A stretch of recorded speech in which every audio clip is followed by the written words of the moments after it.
Hello everyone, welcome to Learn Will Pro Neat Telugu. This is your educator Vidya.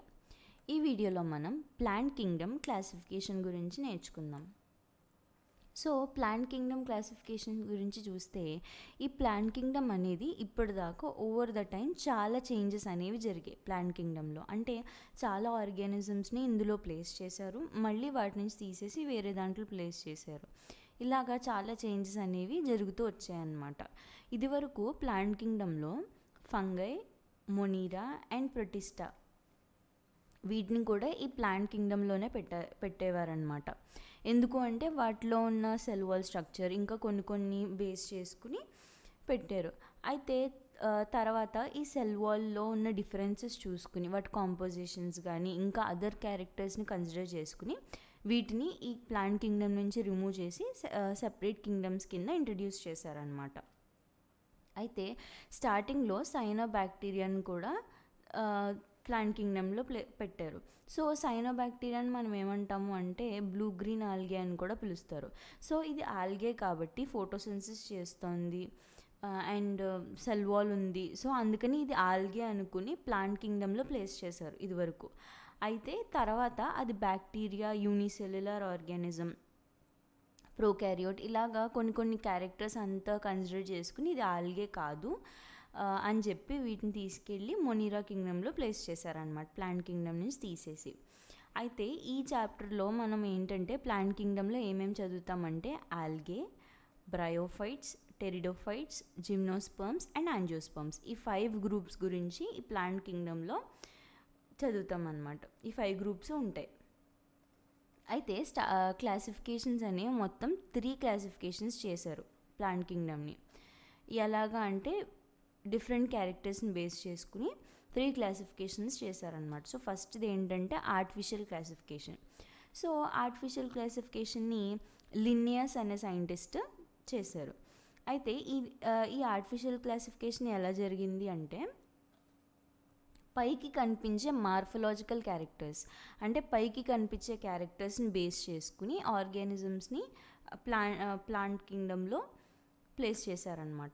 అంటే ఎలాగా అంటే వాటి habit, అవి ఎక్కడెక్కడ పెరుగుతున్నాయి, వాటి colour, name, number, shape of leaves ఇలాంటి డిఫరెంట్ ఎక్స్టర్నల్ క్యారెక్టర్స్ అంటే బయటికి కనిపించే క్యారెక్టర్స్ని బేస్ చేసుకుని ప్లాంట్ కింగ్డమ్లోకి డిఫరెంట్ ఆర్గానిజమ్స్ని క్లాసిఫై చేశారు. అయితే ఈ క్లాసిఫికేషన్ జరిగినప్పుడు ఆర్టిఫిషియల్ క్లాసిఫికేషన్లో వెజిటేటివ్ క్యారెక్టర్స్కి, సెక్షువల్ క్యారెక్టర్స్కి, ఈ 2 క్యారెక్టర్స్కి అంటే vegetative reproduction and sexual reproduction ఈ రెండు క్యారెక్టర్స్కి కూడా ఈక్వల్ ఇంపార్టెన్స్ అనేది ఇచ్చారనమాట ఆర్టిఫిషియల్ క్లాసిఫికేషన్లో.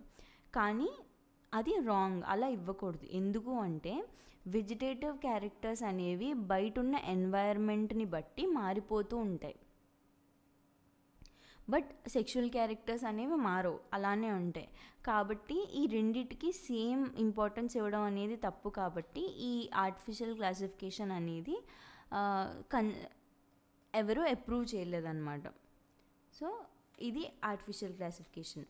తర్వాత సెకండ్ క్లాసిఫికేషన్ ఏంటంటే న్యాచురల్ క్లాసిఫికేషన్. సో ఈ న్యాచురల్ క్లాసిఫికేషన్ సిస్టమ్ ఎవరిచ్చారంటే George Bentham and Joseph Dalton Hooker. వీళ్ళిద్దరూ కూడా ఈ న్యాచురల్ సిస్టమ్ అనేది ఇచ్చారన్నమాట క్లాసిఫికేషన్.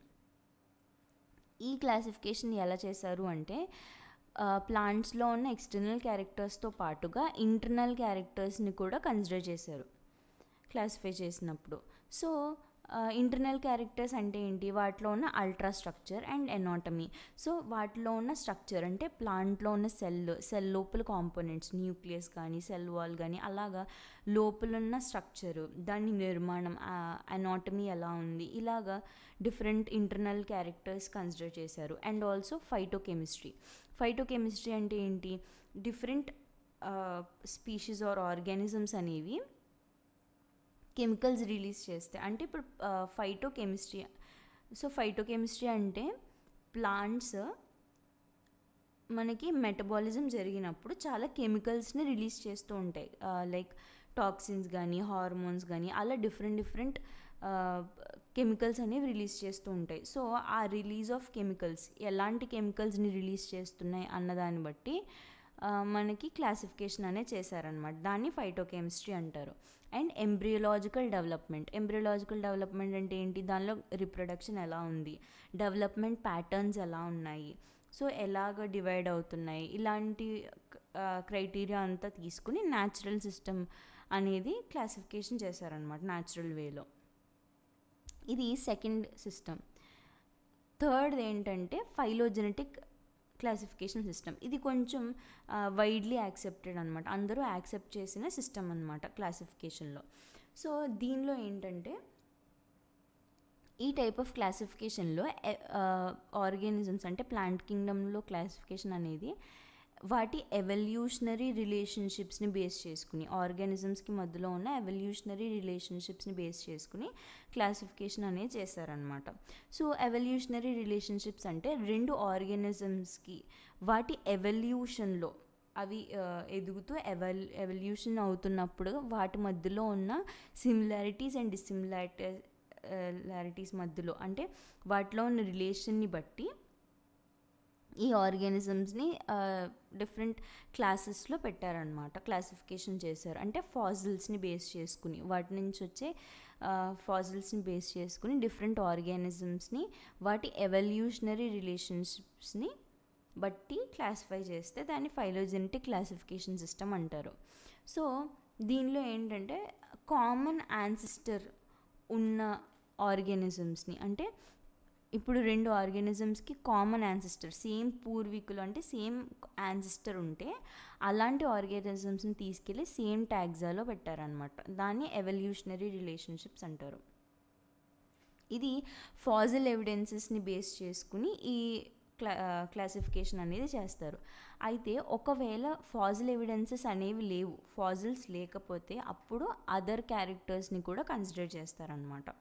ఫస్ట్ ఫాజిల్ ఎవిడెన్సెస్ ఉంటే, ఫాజిల్స్ ఉంటే వాటిని కన్సిడర్ చేస్తారు. ఒకవేళ ఫాజిల్ లేకపోతే అదర్ క్యారెక్టర్స్ని కూడా కన్సిడర్ చేస్తారు. ఇప్పుడు ఈ తర్వాత ఏంటంటే క్లాసిఫికేషన్ జరగడానికి వేరే మెథడ్స్ కూడా ఉంటాయన్నమాట. దానిలో ఏంటంటే numerical taxonomy. So numerical taxonomy అంటే ఏంటంటే ఇది చాలా ఈజీ వేలో క్యారెక్టర్స్ని బేస్ చేసుకుని ఈజీ వేలో క్లాసిఫికేషన్ చేసే ప్రాసెస్ అన్నమాట. దీనిలో ఏం జరుగుతుంది, మనం కంప్యూటర్స్ని యూస్ చేసుకుని క్లాసిఫికేషన్ చేస్తాం అన్ని క్యారెక్టర్స్ని. సో దీనిలో ఏం చేస్తామంటే అన్ని క్యారెక్టర్స్కి కూడా నెంబర్స్ అండ్ కోడ్ ఇస్తామన్నమాట. అండ్ కోడ్ ఇచ్చిన తర్వాత వాటికి ఆ డేటాని ప్రాసెస్ చేస్తాం. అంటే ఫర్ ఎగ్జాంపుల్ ఎలా అంటే ఇప్పుడు ఒక ప్లాంట్, ఫర్ ఎగ్జాంపుల్ ఆల్గే తీసుకున్నాం. ఆల్గే తీసుకుంటే దానిలో ఇప్పుడు ఆల్గే ఉంది, ఆల్గేలో ఏదో ఒక క్యారెక్టర్ తీసుకున్నాం. అంటే ఫర్ ఎగ్జాంపుల్ రూట్స్ అనే క్యారెక్టర్ తీసుకున్నాం. సో రూట్స్ అనే క్యారెక్టర్ తీసుకుంటే ప్రెజెంట్, యాబ్సెంట్, నాట్ అవైలబుల్ అనే ఒక క్యారెక్టర్ ఉంటే, ఇప్పుడు రూట్స్, ఆల్గేలో రూట్స్ ఉంటాయా అంటే యాబ్సెంట్, సో రూట్స్ ఉండవు. సో ప్రెజెంట్ దగ్గర ఏం పెట్టాం, యాబ్సెంట్ దగ్గర మైనస్ పెడతాం, నాట్ అవైలబుల్ దగ్గర ఏం పెట్టామన్నమాట. ఒకవేళ ఫర్ ఎగ్జాంపుల్ మనం ఇదే రూట్స్ అనే క్యారెక్టర్ని ఆల్గేలో కాకుండా ఫర్ ఎగ్జాంపుల్ యాంజియోస్పర్మ్స్లో కన్సిడర్ చేసుకుంటే యాంజియోస్పర్మ్స్లో ఈ రూట్స్ అనేవి ఉంటాయి. So present. యాబ్సెంట్ కాదు కాబట్టి, అంటే ఉంటాయి కాబట్టి ప్లస్ పెట్టుకున్నాం. యాబ్సెంట్ కాదు కాబట్టి ఇక్కడ ఏం పెట్టాం, నాన్ స్పెసిఫిక్ దగ్గర కూడా ఏం పెట్టాం. సో ఒకవేళ క్యారెక్టర్స్ ఉంటే ప్లస్ అంటాం, లేకపోతే మైనస్ పెడతాం యాబ్సెంట్ దగ్గర. ఒకవేళ నాన్ స్పెసిఫిక్ అనుకుంటే నాట్ అవైలబుల్ అంటే 0 పెడతాం ఇక్కడ. సో అలాగా డిఫరెంట్ క్యారెక్టర్స్ని బేస్ చేసుకుని ప్రతి క్యారెక్టర్కి కూడా ఒక స్పెసిఫిక్ నెంబర్ కానీ లేదంటే కోడ్ కానీ ఇస్తామన్నమాట. ఇలా కోడ్ ఆర్ నెంబర్ ఇవ్వడం వల్ల లాస్ట్లో ఎన్ని నెంబర్ ఆఫ్ క్యారెక్టర్స్ ఉన్నా, హండ్రెడ్స్ ఆఫ్ క్యారెక్టర్స్ ఉన్నా ప్రతి ఒక్క క్యారెక్టర్కి ఈక్వల్ ఇంపార్టెన్స్ అనేది ఇవ్వగలుగుతాం అన్నమాట. అలా ఇచ్చి ఆ డేటాని తర్వాత అనలైజ్ చేసి దాన్ని బట్టి సిమిలర్గా ఉండే ఆర్గానిజమ్స్ అన్నిటిని కూడా ఒక గ్రూప్లో అనేది ప్లేస్ చేస్తామన్నమాట. సో ఇది న్యూమరికల్ టాక్సానమీ. నెక్స్ట్ సైటోటాక్సానమీ. సైటోటాక్సానమీ అంటే ఏంటి, సో ఆర్గానిజమ్స్లో ఉండే సైటలాజికల్ ఇన్ఫర్మేషన్ అంటే సెల్లో ఉన్న ఇన్ఫర్మేషన్ అనమాట. అంటే దాన్ని క్రోమోజోమ్ ఇన్ఫర్మేషన్ అంటే క్రోమోజోమ్ నెంబర్, ఎన్ని నెంబర్ ఆఫ్ క్రోమోజోమ్స్ ఉన్నాయి ఇన్ని అంటే ఇప్పుడు ఫర్ ఎగ్జాంపుల్ 2 ఆర్గానిజమ్స్ ఉంటే 2 ఆర్గానిజమ్స్లో కూడా సేమ్ నెంబర్ ఆఫ్ క్రోమోజోమ్స్ ఉంటే ఆ 2 రిలేటెడ్ అయినట్టు. వాటి స్ట్రక్చర్ ఒకలా ఉంటే ఆ 2 ఒకదానికి సంబంధించినవి. అలాగా వాటి స్ట్రక్చర్ని, వాటి బిహేవియర్ అండ్ వాటి నెంబర్, డివిజన్ ప్యాటర్న్ ఇలా డిఫరెంట్ సైటలాజికల్ ఇన్ఫర్మేషన్ బేస్ చేసుకుని మనం క్లాసిఫికేషన్ చేస్తే దాన్ని సైటలాజికల్ టాక్సానమీ అంటారు. తర్వాత కీమోటాక్సానమీ అంటే ప్లాంట్స్లో ఉండే కెమికల్ కాన్స్టిట్యూయెంట్స్. సో అది అంటే అది ఏ టైప్ ఆఫ్ కెమికల్స్తో తయారైంది అనే ఒక క్రైటీరియాని బేస్ చేసుకుని ప్లాంట్స్ని క్లాసిఫై చేస్తే దాన్ని మనం కీమోటాక్సానమీ అని చెప్పి పిలుస్తామన్నమాట. ఇది క్లాసిఫికేషన్. సో ఇప్పుడు మనకు చూసుకుంటే ప్లాంట్ కింగ్డమ్లో ఏ గ్రూప్స్ ఉంటాయి అంటే ఆల్గే, బ్రయోఫైట్స్, థర్డ్ది టెరిడోఫైట్స్, జిమ్నోస్పర్మ్స్ అండ్ యాంజియోస్పర్మ్స్. ఈ 5 గ్రూప్స్ కూడా మనకి ప్లాంట్ కింగ్డమ్లో ఉంటాయన్నమాట classification. So that's it for the video. I hope you all like this video. Thanks for joining us in learning.